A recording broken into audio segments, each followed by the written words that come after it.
मित्रों, यहाँ मैं भगवान श्री कृष्ण के अलौकिक दिव्य रास का वर्णन करने जा रहा हूँ, जिसे नास्तिक मनुष्य भगवान के इस दिव्य रास की व्याख्या को एक गलत तरीके से व्याख्या करते हैं। उनकी दृष्टि में यह महारास कृष्ण व गोपियों की एक रासलीला है और कुछ नहीं। नास्तिक सोच अपनी जगह है, लेकिन धर्म यही कहता है, इसमें गलत कुछ भी नहीं है। सिर्फ श्री कृष्ण द्वारा अपनी भक्त गोपियों की हार्दिक इच्छा को पूर्ण करने का एक माध्यम है, जो महारास कहलाता है। समझने की बात यह है कि हजारों गोपियों के पास अपना कृष्ण है, यह सब श्री कृष्ण की माया है और कुछ नहीं। वे तो योगेश्वर कहलाते हैं और फिर अपनी योग माया से कैसे गोपियों की इच्छा पूर्ण करते हैं, जानने के लिए इस वीडियो को शुरू से अंत तक जरूर सुनें तथा कमेंट करना न भूलें। धन्यवाद। नमस्कार, मैं रणबीर सिंह लोटस एंटरटेनमेंट में आपका हार्दिक स्वागत करता हूं। मित्रों, भागवत पुराण में वर्णित इस प्रेम प्रसंग पर श्री सुखदेव जी कहते हैं कि श्री कृष्ण ने अपनी योग माया के द्वारा रास क्रीड़ा करने का संकल्प किया। फिर भगवान ने अपनी बांसुरी पर ब्रज सुंदरियों के मन को हरण करने वाली काम बीज रूपी मधुर तान छेड़ी। बंसी की ध्वन सुनते ही उनकी विचित्र गति हो गई।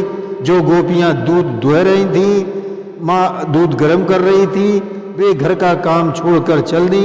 पिता और पतियों ने, भाई और जाति बंधुओं ने उन्हें बहुत रोका, परंतु वे इतनी मोहित हो चुकी थीं कि उनके रोकने पर भी न रुकी। वे रुकती भी कैसे? भगवान श्री कृष्ण ने उनके प्राण, मन और आत्मा सब कुछ अपहरण कर लिया था। उस समय भगवान श्री कृष्ण ने उनसे कहा, महाभाग्यवती देवियों, तुम्हारा स्वागत है।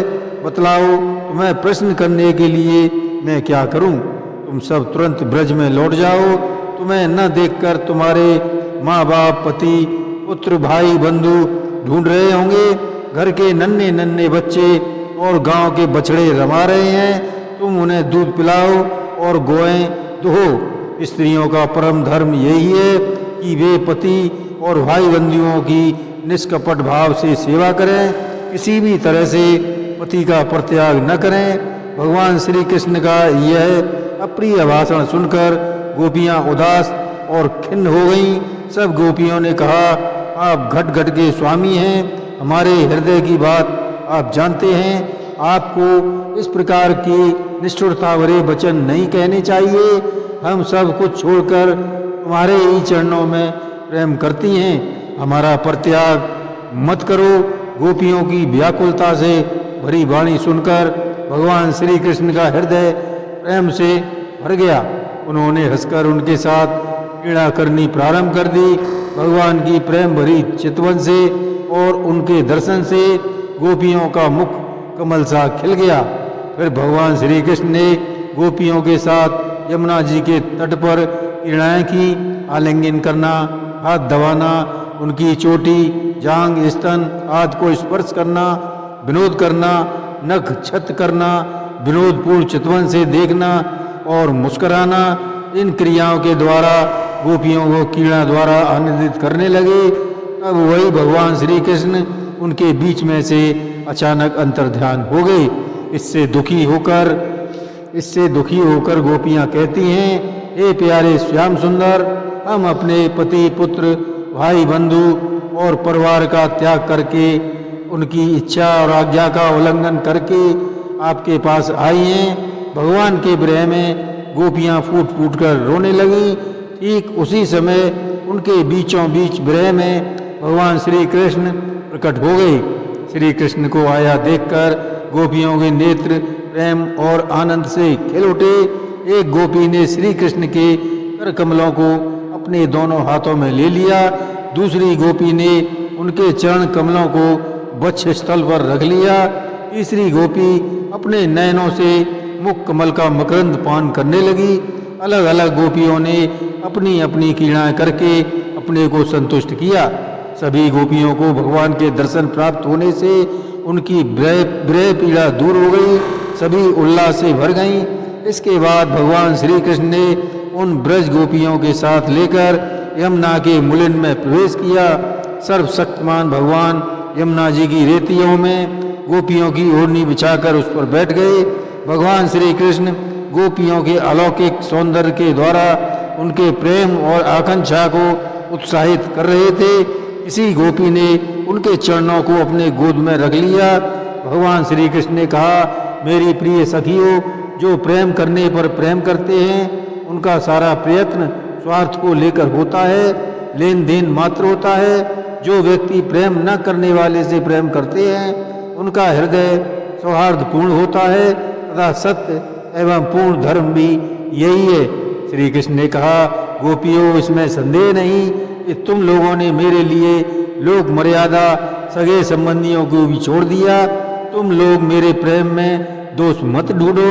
मुझसे तुम्हारा यह मिलन आत्मिक संयोग सर्वथा निर्मल और सर्वथा निर्दोष है। मैं जन्म जन्म के लिए तुम्हारा ऋणी हूँ। उस समय भगवान श्री कृष्ण की प्रियसी और सेविका गोपियाँ एक दूसरे की बाह में बाँह डालकर खड़ी थीं। भगवान श्री कृष्ण ने प्रेम भरी अपनी रास क्रीड़ा शुरू की। रहस्यमयी भगवान श्री कृष्ण दो दो गोपियों के बीच में प्रकट हो गए, उनके गले में हाथ डाल दिया। इस तरह सहस्त्र सहस्त्र गोपियों के साथ श्री कृष्ण ने दिव्य रासोत्सव प्रारंभ किया। रास मंडल में सभी गोपियां अपने प्रियतम श्री कृष्ण के साथ नृत्य करने लगीं। सभी देवता अपनी पत्नियों के साथ वहां पहुंच गए। स्वर्ग की दिव्य धुंदुभियां बजने लगी और पुष्पों की वर्षा होने लगी। नृत्य के वक्त गोपियां ठुमक ठुमक कर कभी अपने पैर आगे बढ़ाती तो कभी पीछे हटाती तो कभी अपने हाथ उठाकर भाव जताती। नाचते हुए उनकी कमर लचक जाती थी। झुकने चलने से उनके स्तन हिल रहे थे तथा वस्त्र उड़ रहे थे। इस तरह नटवर नंदलाल की परम प्यारी गोपियां उनके साथ गा गा कर नाच रही थी। एक गोपी ने अपने कपोलों को भगवान श्री कृष्ण के कपोलों से सटा दिया। भगवान ने अपना चबाया हुआ पान उसके मुंह में डाल दिया। श्री कृष्ण कभी उन्हें हृदय से लगा लेते, कभी हाथ से उनके अंग स्पर्श करते। इस प्रकार ब्रज इंद्रियों के साथ श्री कृष्ण ने क्रीड़ा और विहार किया। सभी ने अपनी थकान को मिटाने के लिए यमुना नदी में स्नान किया। श्री कृष्ण जी ने भी गोपियों के साथ क्रीड़ा करने के लिए जल में प्रवेश किया। यमुना में गोपियों ने प्रेम भरी चितवन से भगवान की ओर देख देख कर हंसते हुए उन पर जल की बौछार करने लगी। इसके बाद वे यमुना नदी के तट के उपवन में गए।